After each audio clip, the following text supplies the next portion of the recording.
Not yet. Oh, all right. We're live. Oh, I think we're live. We should be Yeah. live. We're live, ladies and gentlemen. What's up, Streamland? I am Jay Rosario from Unstoppable Comics. Thank you for hanging out with us tonight. I am here with one of my homies, Marvin Wynn. Marvin, please introduce yourself.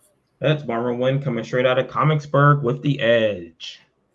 With the Edge. And where can they find the Edge? The Edge can be found at theedgecomic.com and coming soon to Diamond's Previews. Nice. When are you going to be in Diamond's Previews? January will be the listing, so that should be books coming out in March. So, books March. The book's coming out in March, so January's book. So, when can they start to do the pre-orders for that? January itself? It'll be the January previews. So, all right, for somebody who's never gone through Diamond Previews before, yeah, if you want to order the book to your local comic book shop, what do they got to do? So, I mean, there's a few ways you can do it. You can go into your shop and put an order in. You can use any of the POS store locations. So, Comics Hub is what I use. So, you go onto the site, find the book, place your order, and then pick it up. Make sure you go and get it from the shop, because what happens, a lot of people are ordering stuff and not going to go pick up their books at the store. So, make sure you get in there and pick up your books. I think the easiest way to me is Comics Hub. But if you're friendly with your shop, just stop in and tell them, hey, I want to add the Edge. And not only the Edge, you want to get Beowulf too, because Beowulf will be the second title from Comicsburg coming out. All right. Now, when they do this, do they got to lay their money down, or is it just like putting it on their pull list? You're putting it into your pull list, so you pay when it comes out. I mean, I don't think any stores, but some might be doing. You have to put like something down. I don't know anyone who's doing that though, but I've heard before that some stores will ask for like put 10% down or something like that on the order. Now let me ask: are stores still doing Shopify? A lot of them set up Shopify during the pandemic, right? Yes. So now, I know that some people were using independent POS systems. Some of them were using Comic Hub, and there's like 2 or 3 other ones that attach right to Diamond's POS system, so you can order from those. So they attach. All right, so they're still using it. You don't know how many people are using it. They don't give you those numbers when you. We haven't actually even talked to our rep yet. We don't talk to him until the 25th to get all the information, and that's right before deadline. So deadline is November 1st for January to get in for January preview. So we have everything ready to go. We're just waiting to talk to him and see what all the particulars are. I don't even have access to the Diamond site yet. Okay. Oh, we got somebody else coming in with us. JD Calderon. What's up, JD? Oh, he's got his. All right, listen. Yes. I just came here to lend you my icon. All right. I'm just gonna go silent. I will be sleeping for a while. But you can have the icon. Okay? You're watching the fights. I know you're watching the fights. No, I was. Okay. No, I was watching the fights. Yeah. No. Thanks, buddy. Thanks for being here for my coming out party. All right, well, we're talking about one of the greatest books that's coming out. Huh? Oh, no, so you're gonna transition, or you just get? Oh man, dude, no, that's not what we do here. No, we're talking about a lead female book that is written by me. I'm bringing out my hitter. Gotcha. I'm sorry. Oh my God, go back to the icon. Listen, I've only been up since like 6 in the morning, so you know. 6 in the morning. That's not good for you. What? You're usually somebody who's up at what? 11, 1, 2 in the afternoon. 11, usually about 11. But I usually go to bed about 3 in the morning. So, are you? Is it because you're working on your books that late, or what? Yeah, typically.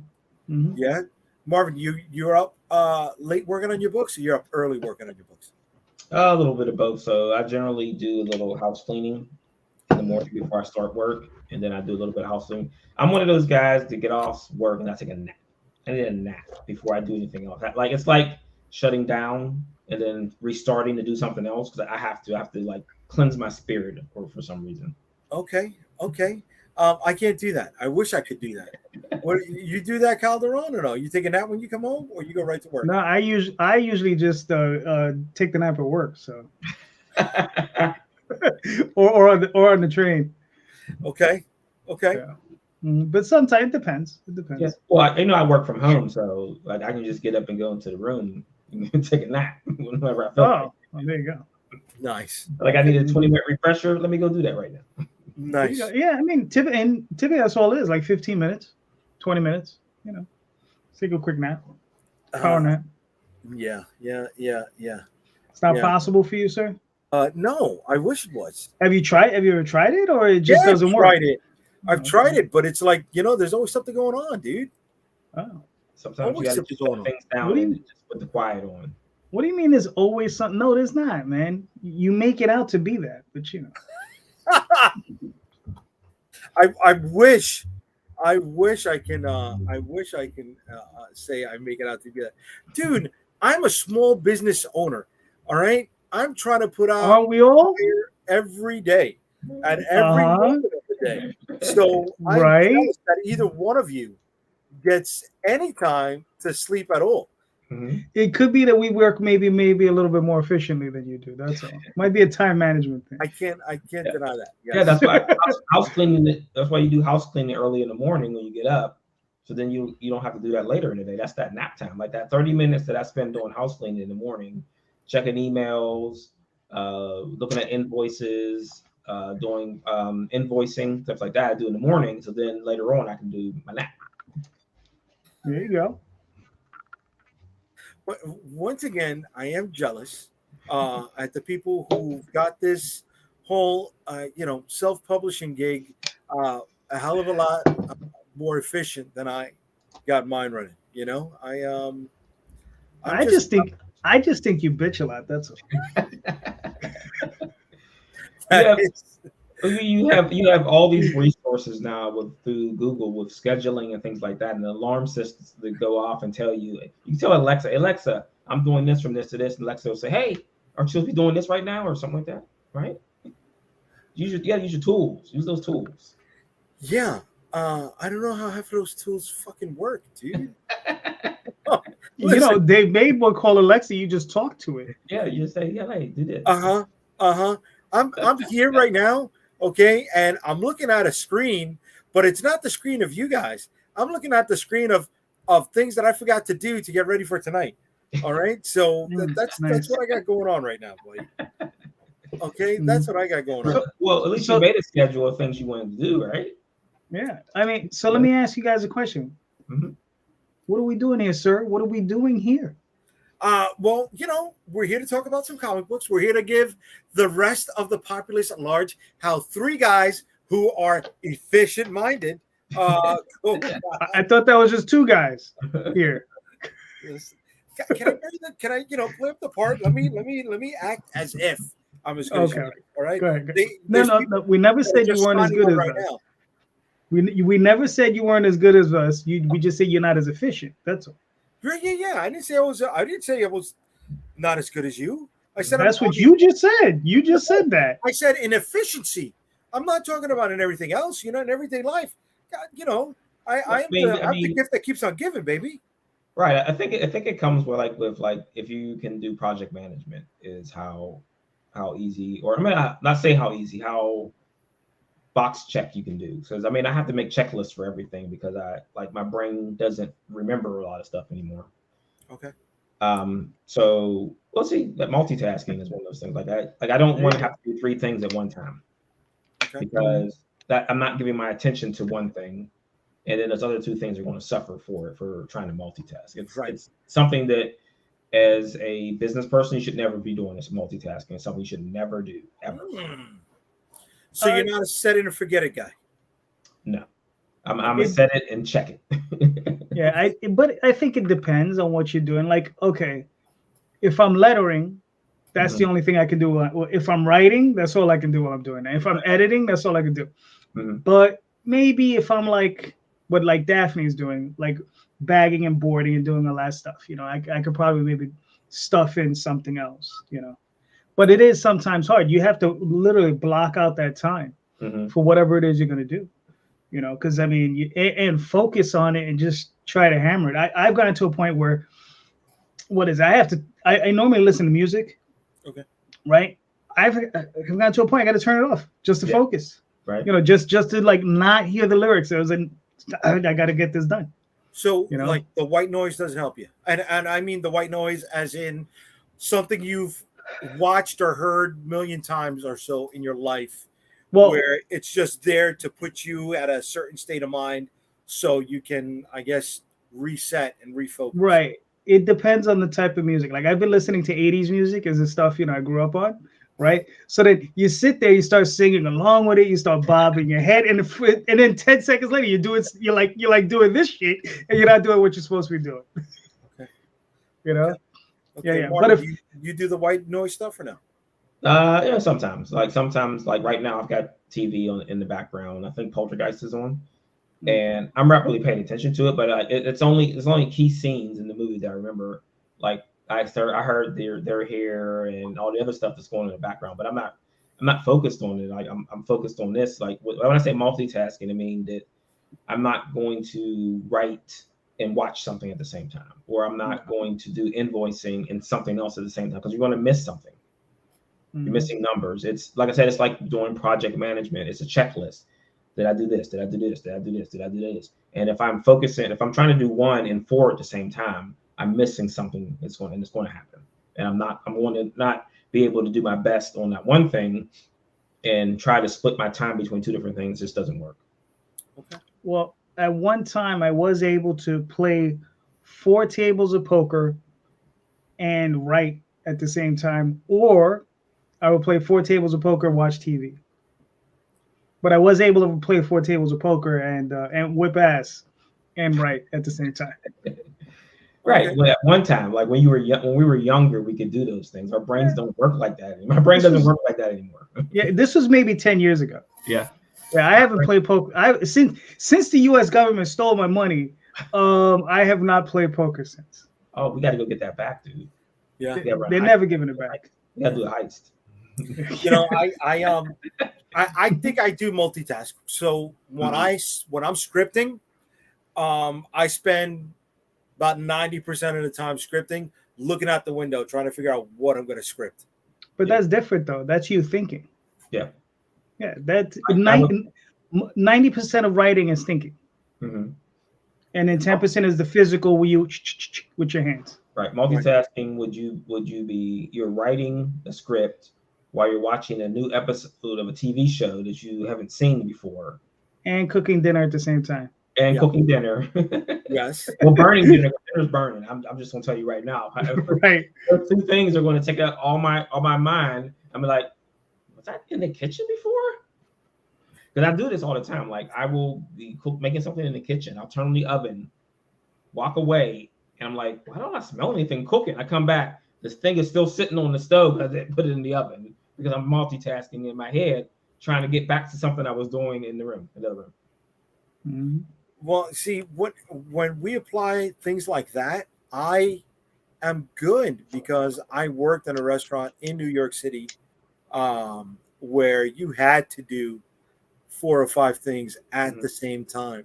So when I'm in the kitchen, I'm also, taking out the dishes from the dishwasher, cleaning what's up in the sink.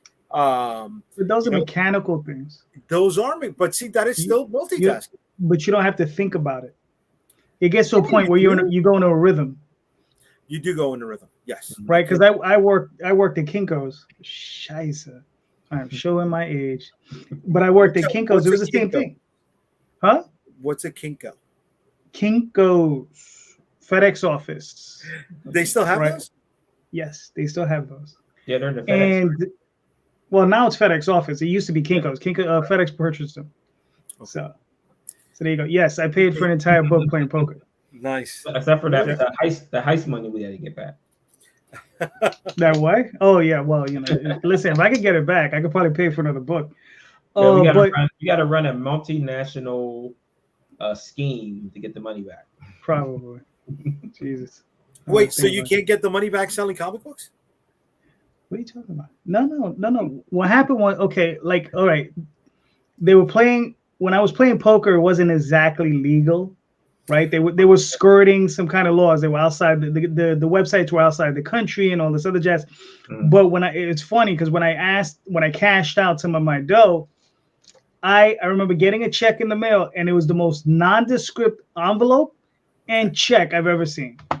And it was like, and I just cashed it out and I paid for, I don't know, it was On the Wings of Deidre for the Oswald Chronicles. So it was about 90 pages worth of work. So plus a bunch, like 3 covers. That's almost 4 books. Yeah. Yeah. Very nice, sir. Mm-hmm. No, wait. You weren't doing color at that time. So no, it was black and white at the time. Yeah. Yeah, black and white. So that definitely was black. That was 4 books. Yeah. And what had happened was the U.S. government came in and they shut down all these sites. And if you had money in those accounts, they were gone. Yeah. Yeah. So that's what happened. Now, fortunately, like there was one account they had given me. I had never put any money in it. They had given me $5, and I built that up to like several $100s. And then the other one, I had initially put in $100, and that's where I built up to pay for the book. And I had more dough in there, but they took that. So, I'm like, okay, whatever. Well, at least it wasn't, like you putting money into a comic book convention prior to the pandemic to set up for a booth. And, when they shut down, you still have yet to get your refund back from the convention that never went back on again. Who did that to you? Oh, we will remain nameless with some of these places. Why would you remain nameless? I mean, if they did it, it's not like I'm not asking from a place of maliciousness. I'm saying like, if they owe you money, they owe you money. It's not like, I just like gossip. Well, they said, we're going to apply that towards a credit for our next show. So you can take out a booth there at the next show. Awesome. They haven't programmed another show yet. So, Oh, okay. Was that Nickel City?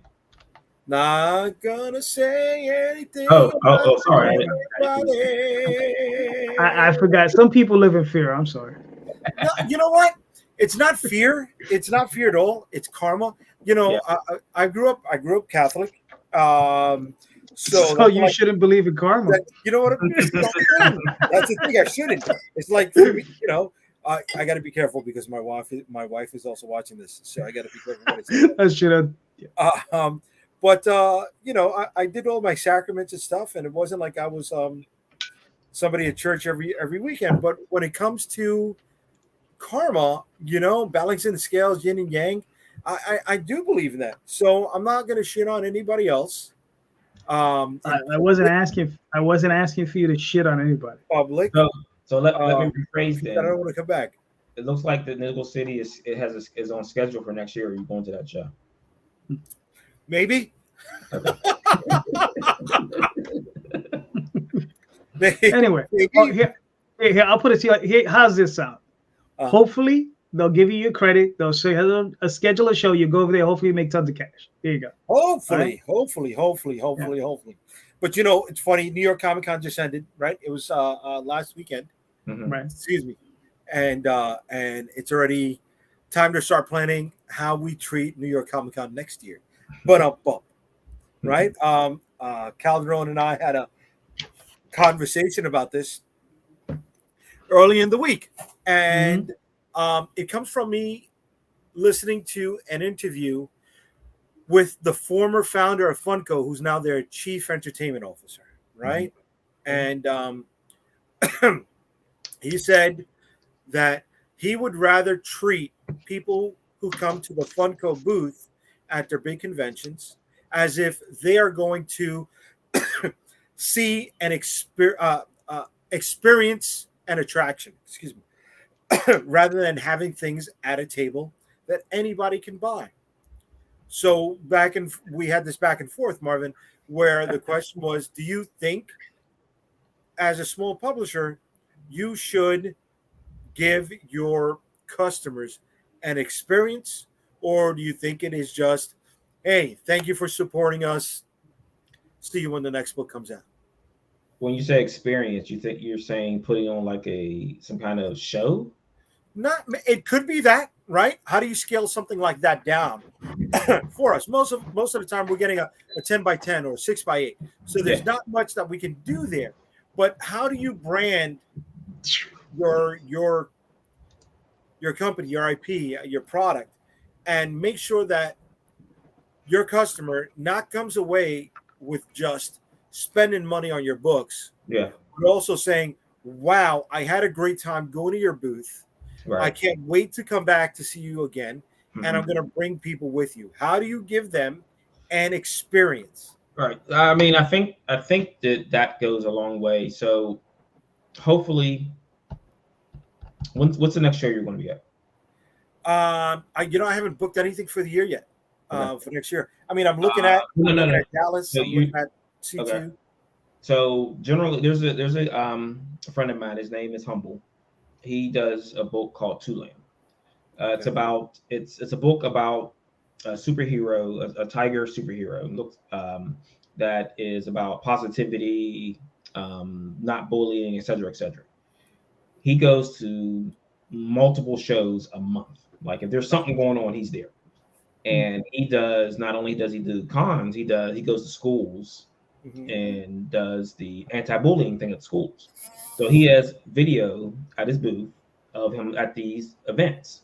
So I'm thinking that is probably giving that person a little bit more of as a takeaway. He's a really good salesman, so he's able to engage people in a different way than other people I see engage people. So I think if it's the way you engage someone and having a conversation with them for at least 5 to 10 minutes to send them away, not only with a product, but a smile on their face saying that I had a good experience at that booth. So I'm going to go and tell people that I'm with, hey, go to those guys' booth, man. They're energetic, they're having a good time, and they want you to have a good time. And I think that's what's missing a lot with a lot of people at shows is that it's the repetition, I think, that gets the people. Okay. Someone comes up to your booth, repetition, repeating the same phrase over and over again, and it's not really a personal experience because if someone was walking towards you and they heard you speak to the other person, you just told them the same thing you told the other person. We're giving them the same spiel over and over again, and it's because we can't identify who these people are until they open their mouth about where their connection is here. What is your connection to this show? What are you here to do? What are you looking for when you come to the show? So a lot of the times you have to vary up what you're saying to try to get a response, because if you say something generic, the person was like, whatever, that sounds like something you just repeated to someone else. I don't care. It's more like, hey, come over. What do you like? Why are you here? What's going on? So it's something that I learned in IT is that who, what, where, when, why. Okay. Whenever you're talking to a human being, you need to address them as a human being and try to get information out of them before you give them information. Okay. Now let me touch on something that I brought up a moment ago from Daphne. Okay. Daphne said Funko Loungefly booths are set up like stores and galleries. Small press doesn't have the space, and we don't have the money for that extravagance. Funko can afford that. All right. Yeah. And then she continued to say, also, Funko Loungefly can have just a table and still sell product even without the event. I hear you, Daphne. I do. But I want to give you 2 examples of where that was different from a small press booth. About 2 or 3 years prior to the pandemic, I saw people trying to bring things different into the small press area at specifically New York Comic Con. And one book was a jailhouse comic book. So they had set up a corner of their booth with just some PVC pipes that you buy at the local hardware store, and they put a barricade. So they made a cage, and the top of the cage was branded with a the same way I have the ticker tape rolling at the bottom. The top of the cage was branded with their comic book product, and you bought the book. You could go inside the cage and you could take a picture of you being in prison with the book. That's an experience. Was it a lot of money? The booth probably was. Did it take a lot of time to set up? I mean, you're spray painting PVC pipe gray, right? And then you're just sticking the poles in the floor and putting the binder on top to keep it all together. How much did that really cost? If it was $100, that was a lot. Is that something small press people can afford that brands them with that product? Okay, maybe. And then I also saw someone do an Instagram cutout, right? And I don't know if you ever seen this before, where you could walk into the Barbie box and take a picture like you were in the Barbie box, right? They did a cutout like you were standing on Instagram, but all the hashtags on the bottom of it were branded hashtags for that person's book and company and their names and stuff like that. They were giving the customers an experience. that wasn't costing a lot. What along those lines is out there that we can afford, that we can produce, that we can easily travel with to conventions? Well, I know of two particular artists who do something. I don't know. I'm a writer, so I couldn't do it. But they're both artists. One of them is Jim Belant. The other one is Travis Hansen. Right. Okay. Jim, what he does, I don't know if you've ever seen him do it. I've never actually. I maybe seen it at one show, but I wasn't really paying attention. He draws sketches for free for the fans. Okay. He doesn't charge. So he'll but you have to stay at the table until he's done. Okay. So he'll sit there and he'll sketch whatever it is you ask him for, whatever. I don't know if it's his choice, your choice, whatever. And he has his table people hammer you for as long as that sketch takes. Yeah, and gotcha. Travis has a similar setup. He'll do little sketches, and he has his table people, and they'll be there, and they'll be like, and they're constantly selling you stuff. Right. So it's very interesting, and I think that's a different type of experience. Right. Like you're keeping somebody stabilized in one spot while you're pitching stuff to them on the side.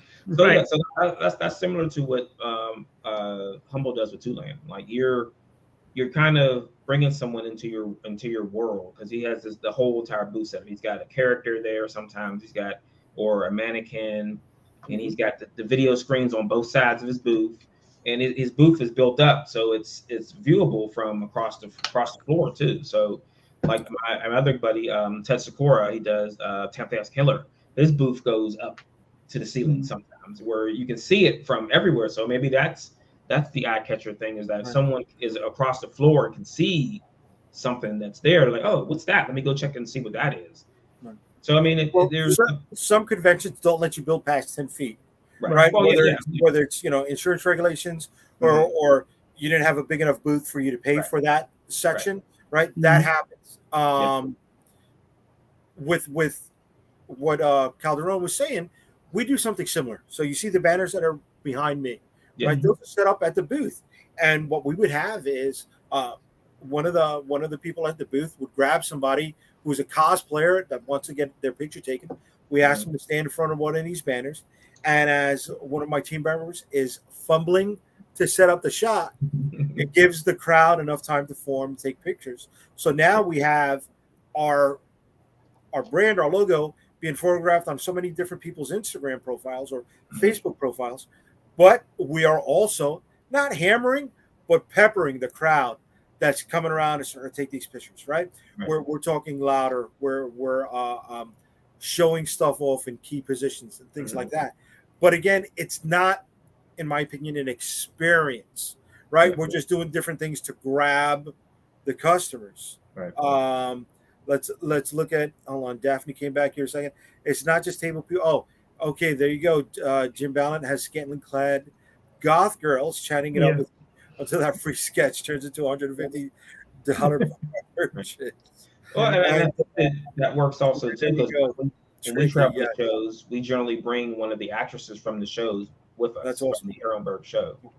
So that helps too. If you have some nice looking female in the booth, someone's going to stop and want to take pictures and things like that. So that can grab people's attention too. But I mean, I think it's hard to, like when you say, have that experience with someone, because you're not engaging with them long enough. Like you're really not going to be engaging with someone for 15 to 20 minutes. It's 5 to 10 minutes. And generally you're going to lose someone within that 5-minute range of, oh, I've got to go do something else, or, oh, I don't have money, or, oh, I've got to go and spend money on this other thing that I'm here to get. I mean, it's always interesting when someone comes to a show looking for me. Like they'll say, oh man, I got read the last book. I was here just to get that other book. There was a guy who saw us in Akron and then tracked us down in Pittsburgh at Steel City this past August. I want to continue with that, because that's we're going to highlight that in a moment. What I want to do right now is let people know that we are also promoting one of the books I got going on right now, which you see on the ticker tape on the bottom, the Dead Princess Vicky Styx, over on Kickstarter at the moment, and we are going to be raffling off a few items. Some of those items, share screens, share screen. Yes. Yes. See, I'm going through this shit again. I did it last week, right? Now you So know how I feel, buddy. yeah, let me show you guys what we are raffling off tonight to some of the backers who are going to be supporting us on Kickstarter. So that right here. Those are some really nice pins. Yeah. Those are some really nice pins. Yes, Yeah. yes. You know, yours are actually in my car. So next time I come by your place, I'm going to be showing you those pins. But they're going to be 3 people tonight, or 3 backers, excuse me, of the Dead Princess Vicky Styx are going to be winning a T-shirt, a T-shirt and a copy of New York versus World #1, and a set of 1-inch enamel pins from Unstoppable Comics. Okay, so those are the items they're going to be winning tonight. What I would like to do is go to our random number generator, and Generator. You got that one figured out? is this how you do this, dude? Is this how you do? You gotta drop it and then put it up every time. There's got to be an easier way to do this. I don't know. Okay, so here we go. We're gonna go to the switch between tabs there, bro. See, but how do I switch between the tabs? How do I switch between the? I'm dropping the thing and I'm coming back to it. Okay, so here we are. We're at the random number generator, and currently there are 91 backers on my campaign. Nice. All right. So in this generator, we already have it preset from numbers 1 to 91. And here we go. We are gonna start this generator. I really should have had, lounge music going. Yeah. And the lucky winner is number 51. 51. Oh, I think we have our first 2-time winner. This is rigged. That's what I was going to say. What's up with that? This is not rigged. This is not rigged at all, folks. Okay, here we go. See, holy shit. I hope I didn't break nothing. Oh, froggy baby. Okay. Let me take this off here. And let's go to number 51. Let me show you number 51. 51. 51 is 51. Jessica Mason Judd. Jessica, for just supporting our campaign, you are now getting a second gift. I really hope Jessica is in the States. If not, this is going to cost me a lot more. But I'm committed to standing by what I just said. So Jessica is our first winner of the evening, and she is going to be winning another T-shirt, another comic, New York versus World, our zombie book, and I think maybe a second set of pins. Okay. All right. So that's it for today. That's not it. It's only our first winner. We're going to be doing this 2 more times. But now that it's out of the way, right? I want to get back. Are you sure it's not? That's just not the default number it's set to 51. Sure, that's not the default number it's set to, dude. I don't know. I think you should make it so it stops on its own. You don't have to manually stop it. Yeah. Can I do that? It looks like you. I mean, there's a lot of options on there.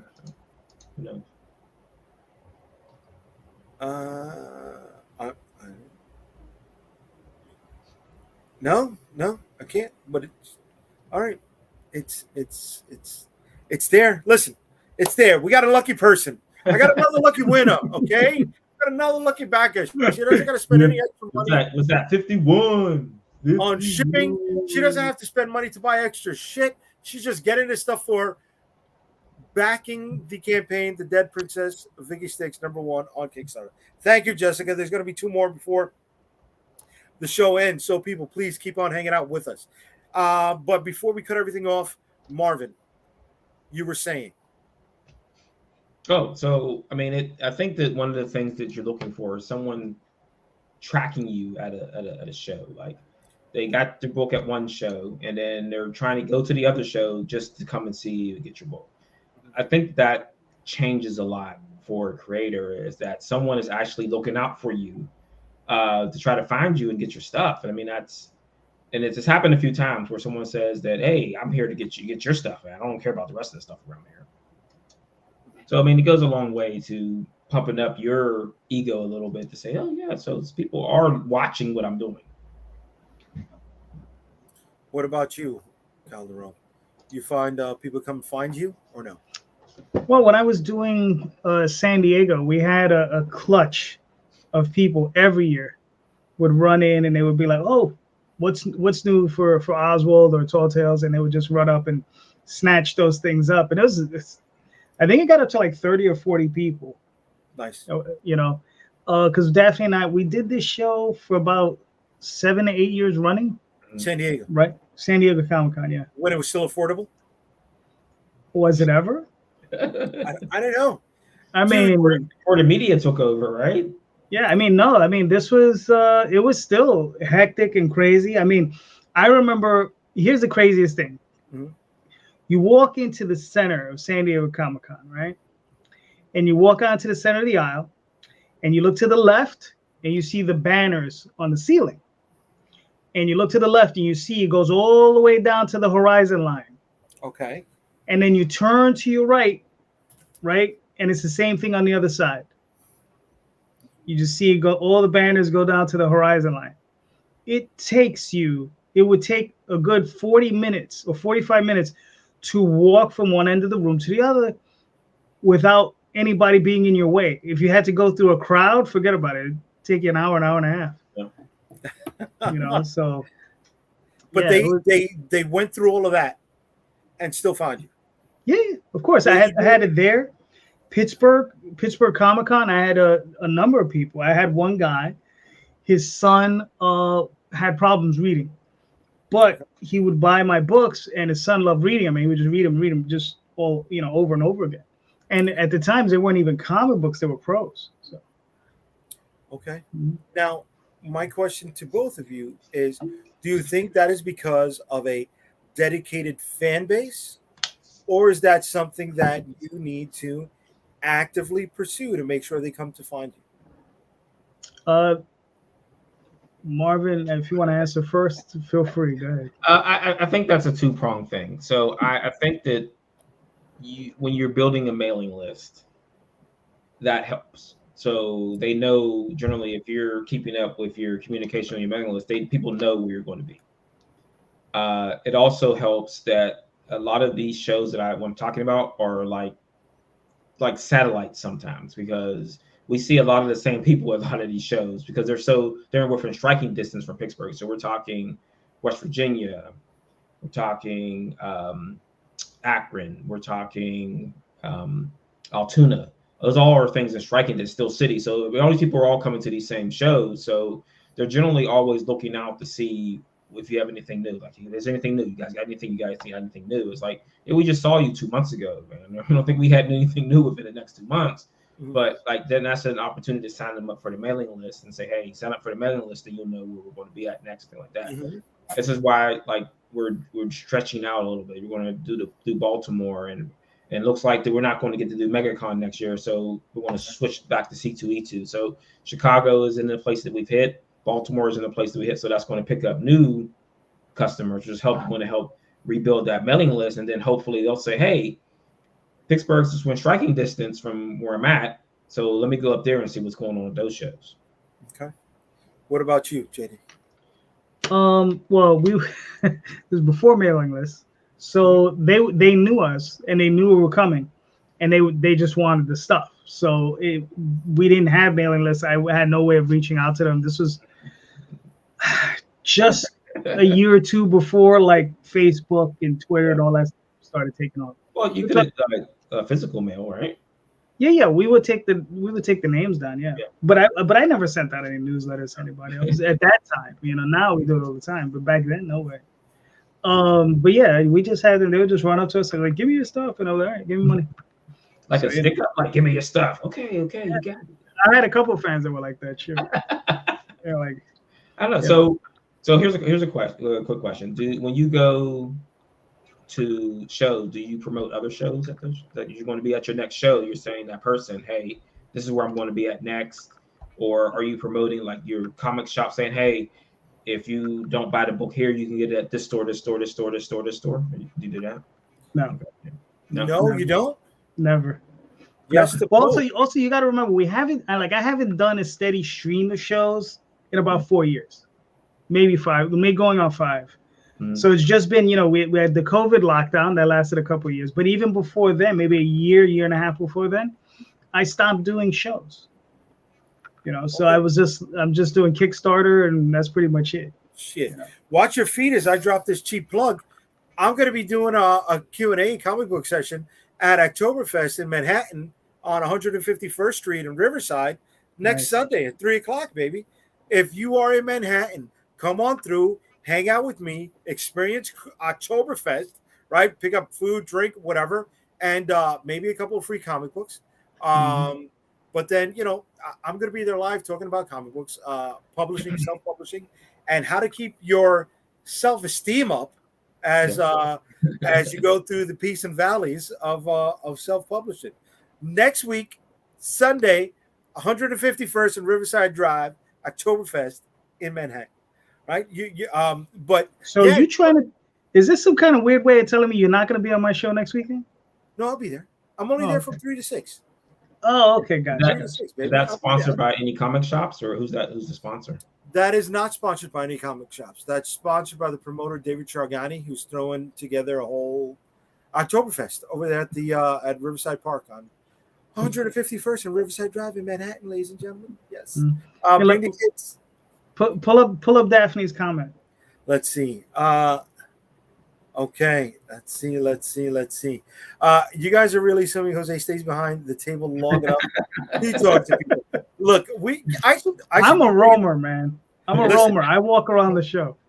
I'm gonna send Daphne a link because she should be talking here firsthand as opposed to just. Oh, she just got all her books, bro. She's bagging and boarding. Oh, she's bagging and boarding. Yeah, we just talked about multitasking, dude.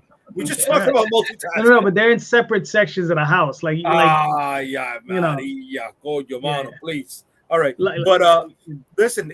All right, so you are not the sales rep at your table. I get that. I do.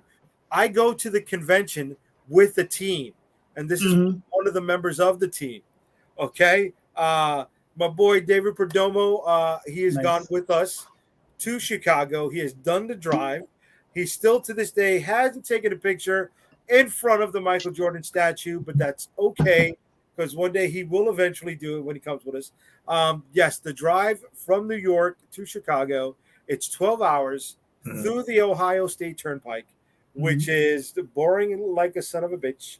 But we go there with the team, guys, and I get why you walk away. Sometimes you get frustrated. Sometimes you get tired. Sometimes you get cotton mouth.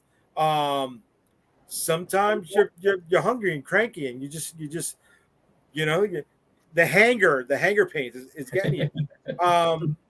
But I always bring a team with me because you're not going to be able to capture everything, right? And yes, for those moments when either you run long-winded with one customer or you need to escape from another customer, right? That team helps you bring those people around. I guess it's just you and Daphne when you do the shows, Jose. Yes, sir. Yeah. We are the team. And Marvin, you said it's you with one of the actresses from Heroinberg? Yeah. So we usually have one of the actors with us, and then Manny's there, and then generally Grant and his wife. So there's usually six or more of us helping out. So like they'll have the actors, they'll walk around the show and talk to people and bring them back to the booth too. So Okay, here we go. We got Marcus McNeil now saying C2E2 is my hometown con, and I love it, but it's still geeking back to pre-COVID levels.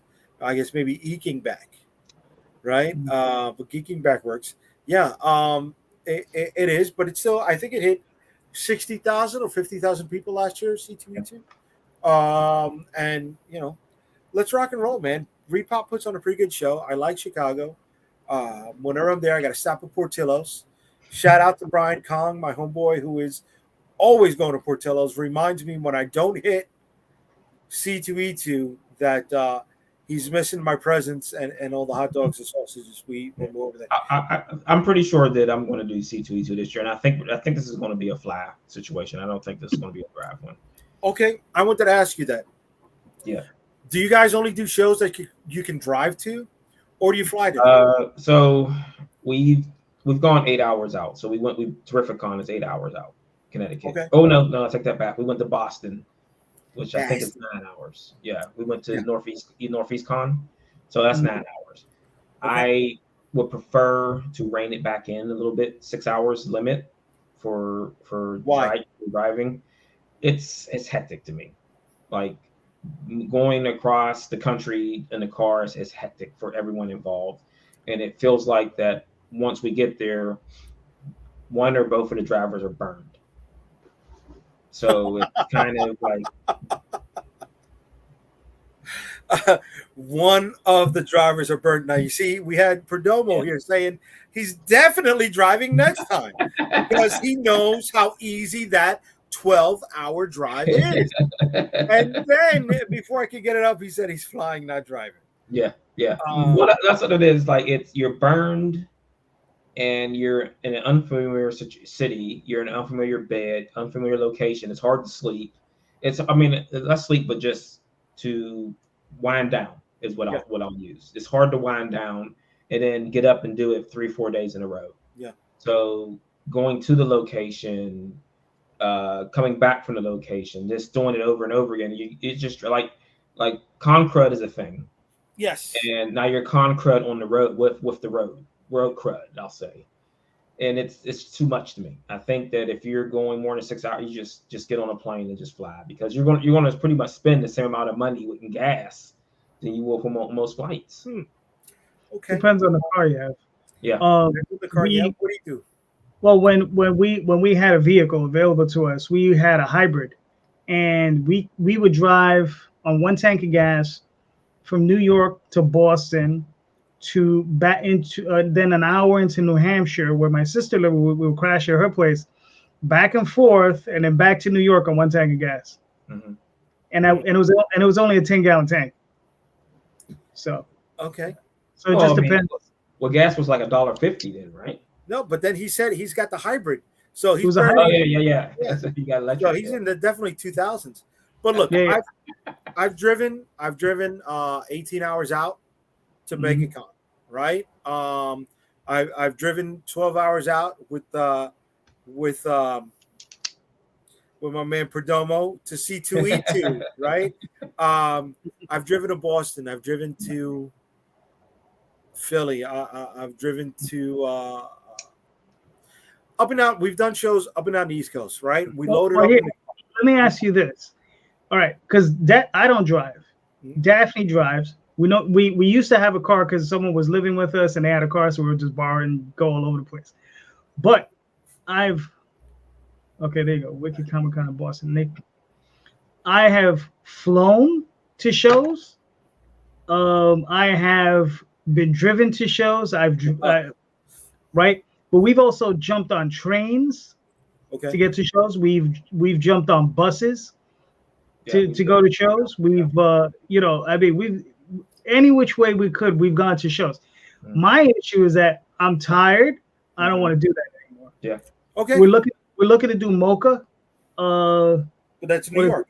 Right. Yeah, that's New York. So we're looking to do Mocha, and we're looking to do New York Comic Con next year. So. Okay. So when you said you've been driven, let me repeat this statement here. Wait, you drove. Yes, I drove to Chicago. I didn't drive back to Chicago. And the reason why I didn't drive back from Chicago is because in a 3-bedroom Airbnb in Chinatown, which everybody knows right around, it's about a mile walking distance from McCormick, because we walked that mile every day to and from the convention. So in that Airbnb that had 3 bedrooms and 4 people staying at it, guess who was the huevo head that slept on the couch. This fucking webbo head here. Guess who was the webbo head that paid for the Airbnb? This fucking webbo head right here. So if I slept on the couch of an Airbnb that I paid for, you damn right daddy was sleeping on the drive back. All right. But look, we're joking. We did have fun in Chicago. I can't wait to go back to Chicago. But the Wicked Comic-Con in Boston sounds good. I think it was the Boston Expo. Or was it the Boston Comic-Con years ago? I mean, look, for everybody who doesn't know, I am a native New Yorker, and Boston and New Yorkers, it's oil and water. You know what I mean? There's only certain locations that I'm allowed in that city and stuff like that. Boston dude, all right. Yeah, I agree with you. Yes, let me just say that in case I'm thinking of going there in April. But I like Boston. But look, I flew to yes. Hold on a second. It's at the Heinz Convention Center. I was there, William, and I remember, prior to the ill effects of, the ill events of the marathon, unfortunate events, the bombing over there. Sam Adams. I'm a big Sam Adams fan. Hello. I think Sam Adams is the only good thing. The only good thing that comes out of Boston. Sorry. So they do a beer specific to Boston, and it's only served to bars and restaurants that are on the route of the marathon. So last time I was at, I did a Boston comic book convention. It was around the time of the marathon. So there were still kegs available, and it was tasty. I'm sorry, I went on a side note. I like beer. I like beer. So what is it? So you run the marathon so you can drink beer? No. They only marketed it for the marathon, but they had it go on. I can tell you haven't run a marathon, dude. You could check out my Facebook profile. I never ran marathons, but I did Tough Mudders. I did Spartan races, 5Ks, but I've done them. Bro. The physical challenges where you have to be a man and climb mountains and stuff like that. Ropes and shit. But back to conventions. The only convention I ever flew to was the Puerto Rico Comic Con. I had a lot of fun at the Puerto Rico Comic Con. Unfortunately, they lost some of my things in the flight over. That's why I'm skeptical. They lost a few of my banners that were packed separately, and a bag that had some shirts in it. And I was bummed out by that, because we did good money at the Puerto Rico Comic Book Convention. It was a lot of fun there. I don't know if anybody's familiar with Puerto Rico Comic Con, but their whole manga anime scene predates that explosion here in the States. They are huge on that stuff. And I mean, Pokemon was over, Power Rangers was over. They were doing a lot of good business over there at the Puerto Rico Comic Con. I'm surprised stuff, Western influence, was doing so well. That's the only show you ever flew to? That's the only one I ever flew to, yeah. Wow, okay, because we've Daphne and I, we've San Diego. We would go down to Miami, and there was a show down there in Miami we did for a number of years. Chicago. Those are probably the only ones, though. See, here we go. If I had a choice, I'd rather drive to cons because all of our stuff is in the car, and we're going to have to drag it through airports or trains or spend a ton of shipping. And that's exactly how I feel. Yes. Mm-hmm. Yes. Yeah, I have to drop off real quick. Okay, good. All right. Take care, Marvin. Thank you for hanging out with us, brother. All right, brother. All right, Marvin. All right, so you know what? We're gonna be cutting out soon. So before we cut out, yes, it's called beer runs. It's a thing, Jose. It's called beer runs. So let's get back to raffling off some of these prizes for the Now 51 shows up again. I'm just saying that thing might be rigged. I'm just saying. All right. Let's hope that it doesn't. Okay. See, I ran it a few times to make sure that it didn't. Okay, so here we go. 84. Number 84 is the winner. Number 84. Okay. Nice. So we're gonna go to our we're gonna go back to the stuff. All right, let's see who is number 84 on the Kickstarter.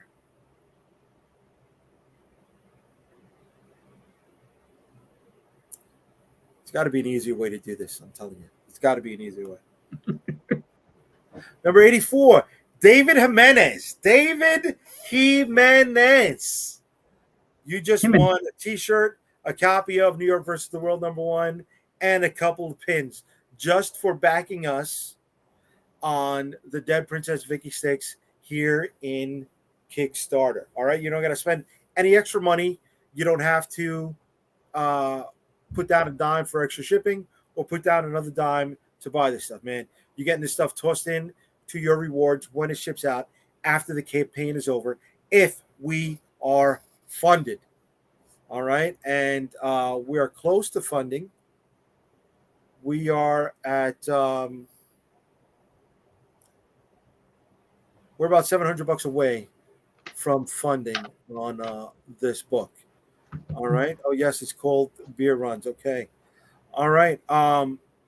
So what other conventions are you thinking about doing this year? That's pretty well. We normally do Eternal Con, which is a local show out in Long Island. Now, I'm sorry. I mean, this year. I really meant next year. I know stuff is going on. I know they're still going to be doing Rhode Island Comic Con. I know that Baltimore Comic Con is coming up. But usually after New York Comic Con, things kind of die down, right? Dallas Expo is coming up, right? So this year you're not going to be doing anything, or you are going to be doing maybe WinterCon. WinterCon, okay. That's out. It's like on the edge of Queens, heading into Long Island. When is that going to be held? Don't know yet. Don't know. I think they usually hold it in December, sometimes in November. So I'm sure the promoter will let me know. Now, okay. Well, you don't know yet, or they haven't booked a date? Dude, I'm so they haven't told me yet. I got to reach out to somebody. Because that's a little weird, dude. You know, I mean, shouldn't the promoter make the people who are exhibiting at his show feel comfortable knowing, hey, I'm putting money into promoting this show? But the guy who runs the show is a friend. Okay. So you're not going to say anything bad about it. I get that. No, but the thing is, there's a reason for it. He invites us out, so we go out. So this is the one that's going to be held at the Old Aqueduct Racetrack? Yes. Or is it going to be at Nassau Coliseum? No, Nassau is Eternal Con. Nassau is Eternal Con. Okay. WinterCon. New York WinterCon will be on. It says 31 minutes over here. 48 days, 13 hours, 31 minutes. December 3rd and 4th at Resorts World in New York City. Yeah, so, that's it. Folks, if you want to see J.D. Calderon, The Oswald Chronicles, or Daphne Lages, Ego Raven, just head on over to WinterCon at Resorts World Casino in Queens, December 3rd and 4th. That's right. Now, if they ever get live tables there, you may never see me at the show. See, this is why I'm a fucking idiot, right? Because all I do is check the comments. See, she multitasks. Now I know why she's the brains of your operation, dude. Yeah, man. Without her, where would you be? Where would I be? This is true. Where would I be? Probably sleeping under a bridge somewhere. Do you think it's good to have spousal support when you're a self-publisher? Okay. Of course. You can't I can't imagine how you could do it any other way. Reason Daphne and I have lasted so long is because we're literally on the same page. So it's like, she helps me, I help her, and we help each other, and that's it. We encourage each other, we push each other, I want to agree with you. If it wasn't for my wife, I don't think I would be half as successful, patient, goal-oriented, Mm-hmm. Relaxed doing this than anything else, man. Yeah. You know? So, all right. So, WinterCon before year's up, are you starting to plan next year's conventions? Anything you could fly, take the train, or drive with someone to? Nothing. I'm going to go to Mocha, and we're going to go to New York Comic Con. Those are the 2 shows I'm determined to do next year. Okay. So that's it. I mean, like I said, my main thing is Kickstarter, Indiegogo. You know, those are the things that's my focus. Yeah. Max DeVille. Yeah. Him and his team, they're putting out a campaign every month. Okay. Bro, this has got me very upset. Why? Because I'm not putting out a campaign every month. You Why? understand? The gauntlet has been thrown down. Yeah. No, I want to pick it up. Max a good dude, man. You know, Max, is it Atrocity Press, right? Yes, Atrocity Press. Yeah. Dude, yo, listen, man. No hate. If he's doing his shit, do his shit, brother. Make your money, man. You know, self-publishing is not easy. Mm-hmm. Like I said, I'm not saying that from a sense of hatred. I'm saying that from a sense of, camaraderie, man. I want to be there with, Hell yeah, man. What is it? The rising tide lifts all ships. Exactly. Right. All right. Well, look, we're gonna be getting out of here. Oh, hold on a second. I think Daphne is my biggest viewer of the program. I love this. Love it. I still don't know how to do a wrench, but I love that she's multitasking enough to be here. At this moment, doing Kickstarters is more efficient than doing conventions. We make significantly more money with less effort on Kickstarters than at cons. Right. Okay. Like, you can do a Kickstarter from the comfort of your own home. Yes. Yes. But sometimes you need to let your hair down a little bit. And I'm not disagreeing with what Daphne's saying at all. That's what vacations are for. That's what vacations are for. Okay. But it's like, you're not going to be able to see as many people on a stream than you will at a convention. Right? True. You won't have as many serendipitous moments in a Kickstarter than you will have at a convention. You can't brand as easily on a Kickstarter as you can at a convention. I don't. No. Why not? That's not true. I think you can brand when it comes down to promoting and pushing your books, your items, however you want to frame it. I mean, you're definitely branding the entire time. I mean, when I'm pushing Oswald, that's all I'm doing, right? And whether they're doing it through Twitter, Facebook, Instagram, DeviantArt, whatever platform you decide to do it on, you can reach tens of thousands of people. And in whether you're in New York or San Diego, there are tens of thousands of people there. You're not going to see them. Well, you're going to see a fraction. You'd be lucky if you see a few hundred. Okay. Right. So I mean, you'll be lucky if you see a few hundred, if you don't make yourself an attraction that people need to go see. I like how I bring that shit back, baby. I brought that shit full circle, Papa. Yeah. Doesn't hold a lot of water, but okay. Before we get out of here, I want to. William Sang is asking us: Is promoting at local comic shops profitable? What do you think? Now, he said promoting. He didn't say sales. Right. Well, let's take it to heart. Well, let's take it that you are selling. Because, I mean, the few times that I've done, shop shows or whatever, gone to, they have been profitable because you go in there, the retailer is usually backing you. And, you're selling books. So. Okay. We haven't done a retailer one since the 90s. Okay. A lot has changed since the 90s.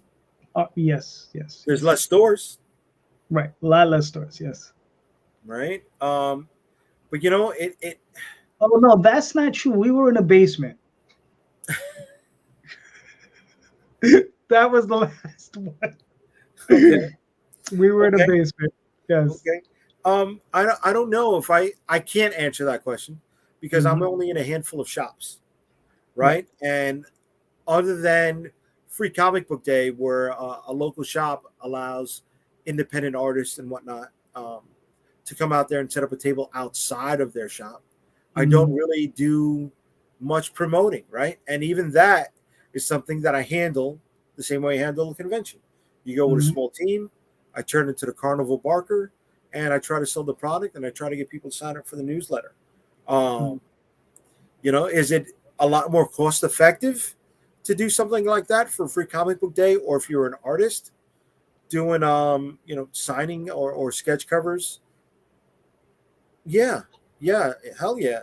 Because a convention can run anywhere. Did you freeze? I think Jay froze. Oh, I froze. All right, somebody froze. We both froze. Did we freeze? Oh shit. We froze. Did I freeze? No, I didn't freeze. I'm still going. Oh, I hope I didn't lose service. Son of a bitch. God damn. Folks, everything was going very well until this happened. So who froze? Did you freeze? Did I freeze? What happened? I have no clue. I have no clue. Shit. What happened? I really hope we're running right now. We're running. Oh, I didn't freeze. Okay, I guess it was you that froze. All right. So I got word from my producer backstage. I did not freeze, but you back. JD froze. Oh, okay. Yeah. All right. Calderon froze. Okay. Jose is frozen, but you're okay. All right, sir. You know what? Let me put that all up here. Hold on. Yes. Okay. Jose is frozen, but you're okay. All right. Calderon froze, and you're back. JD froze. Okay. Thank you, everyone, for watching and sticking with us this long, and telling me, for lack of a better phrase, that I am better than Calderon. I appreciate that. Thank you so much. Nice. Okay. All right. So before we get out of here, we're going to do this one more time. Okay. And, don't be jealous that there was one 2-time winner. I mean, it happens. It happened, brother. Okay. So who you are? Back to our number generator. And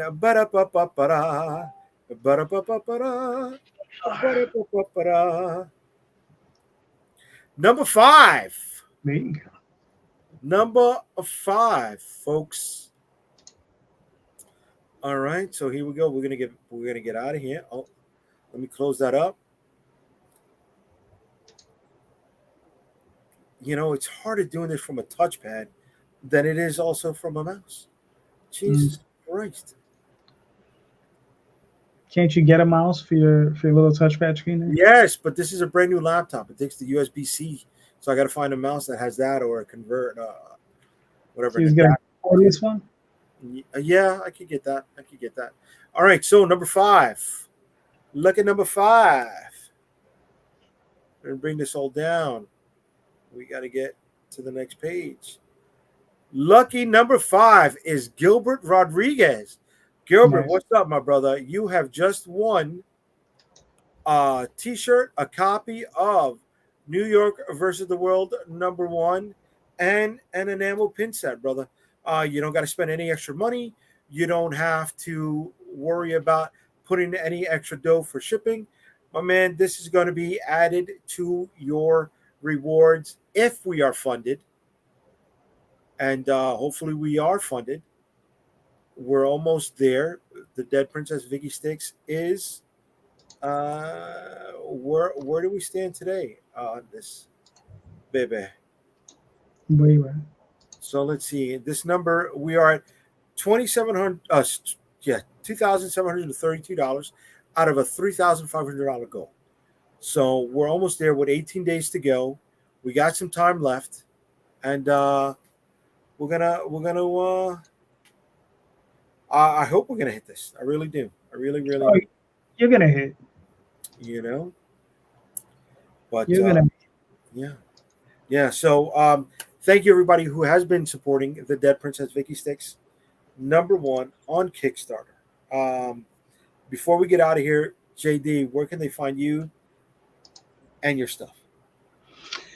You can find me tomorrow night at 7:30 with this guy, that guy, over there, Me? right back here on YouTube. Little me. Yes, little old him. You can find it on Indie Comics Explained, where we will have a panel, a group of people.